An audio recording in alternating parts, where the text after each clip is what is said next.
Sigma.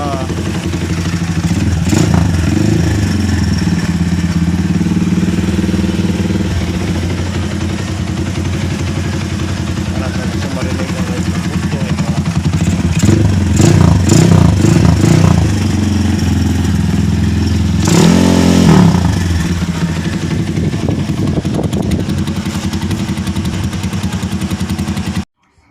Hello sa inyo guys, welcome sa aking channel YouTube.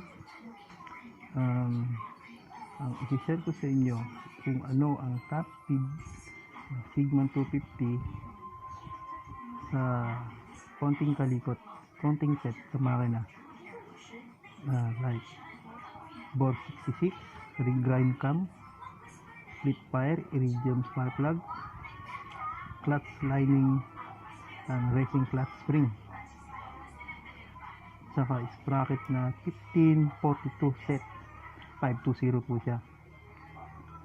So itatry natin kung gaano siya kabilis, kasi simula nang ginawa siya ay hindi ko pa siya natatry hanggang saan ang kaya. Although umabot ako ng 127 pero may ibibigay pa.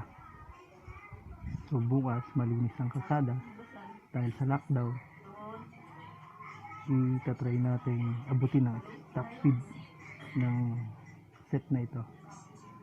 So follow lang kayo sa channel ko para patuloy kayong maka-update ng bagong video sa unti-unting pagbabago ng Sigma. Saka try na rin natin hanggang saan siya tatagal sa ganong set, kung convincing ba talaga o may pagbabago. So see you bukas guys. Bye muna sa ngayon ha. Bye.